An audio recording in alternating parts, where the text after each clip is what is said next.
Thanks for waiting. It's 9:39 East Coast of the United States, and we have the connection issues straightened out, I believe. And we have our guest standing by in the green room, and our chat room's been waiting. And we will start a countdown to Studio 38 Alpha starting now.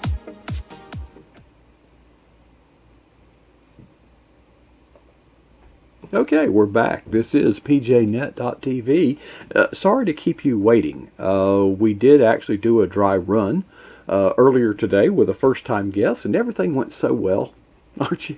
That always pleases me beyond belief. But there were some connection issues, but fortunately our guest has a son who is very IT savvy, and it's just good to have that kind of help around. Behind me, you see beautiful Lake Miccosukee, which was my playground as a teenager. I know every inch of that lake in the pitch black of the November skies, duck hunting, and I have many fond memories on that lake.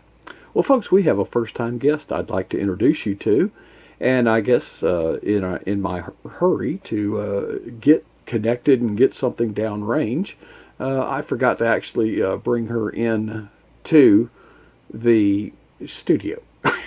So what I'm gonna do is just make a real quick run at this, and yeah, I'm gonna get this. Don't you worry, okay? And all right. Here we have, for the first time ever on PJ. Now I'm going to make some adjustments as we go along. But we are joined tonight by Janis Van Keuren. Did I do any good with that at all? Did I botch that great. Beyond belief? Okay, because I have a last name that's hard to pronounce, so I'm not real sensitive about it. But some people, their name, that is kind of personal, and I get it. Janis, you've never been on pjnet.tv before, and I know this is a kind of a new and somewhat scary, perhaps, experience for you. But we do this every night, and if you don't mind, we're just going to have a little conversation about you and your walk with Christ and how Christ is working in your life and all that. And we're starting to put Humpty Dumpty back together again. I'm feeling better already.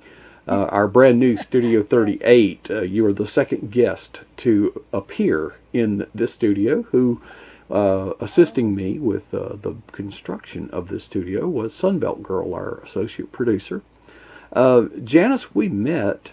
We have a mutual friend in Diane Cuneo, and you are on the launch team for her new book. How do you know Diane?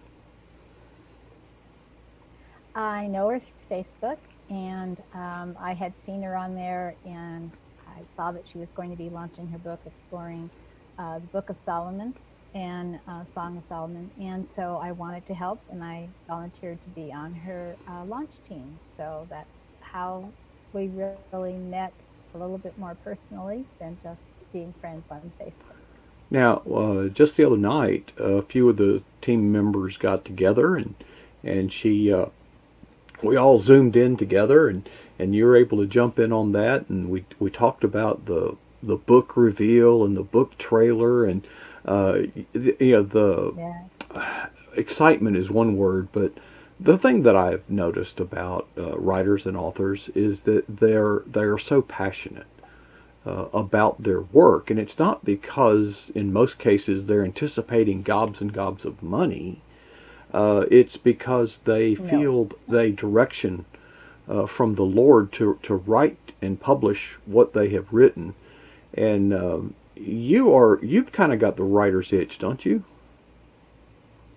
Yes, I do. I didn't think I was going to, and I had no idea that I'd be writing a book, honestly. But it sort of came up last year.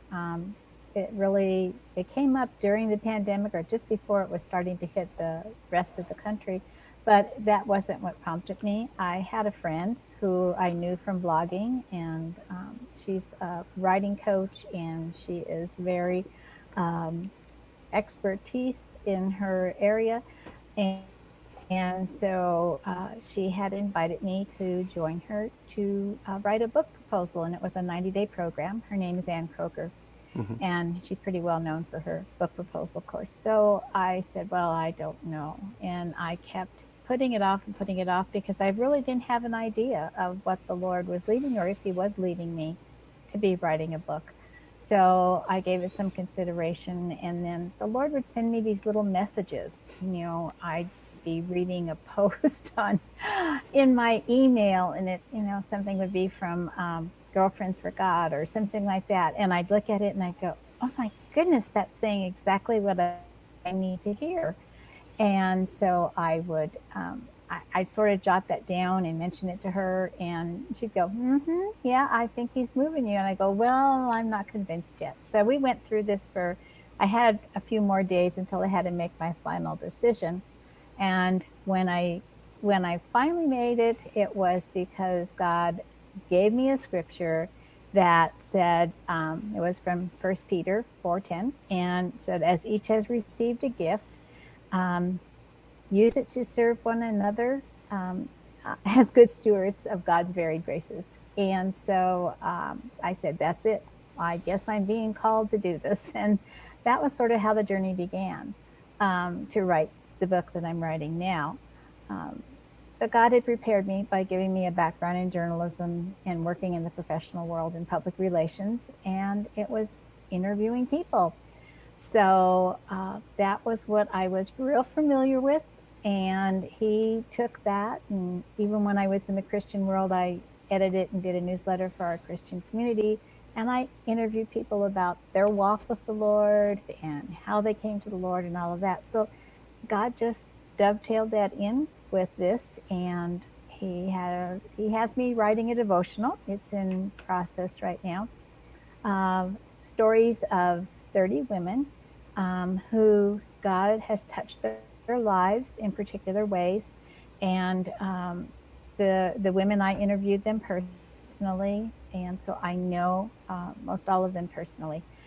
And their stories range from infertility to raising problem children, financial provision from God, also to separation in a marriage, also to coping with pain and grief. And how did these women, with God's touch in their life, be able to overcome these situations? And then my purpose is to lead the reader to understand that she too, with the help of God, can overcome the situations in her life and apply the principles or the things that these women who were interviewed have done.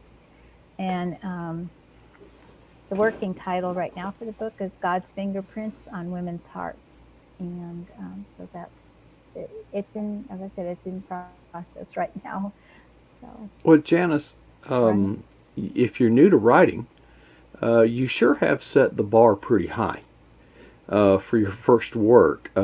Most people start out, maybe doing as a contributing author in a devotional series, for example, where they write one chapter,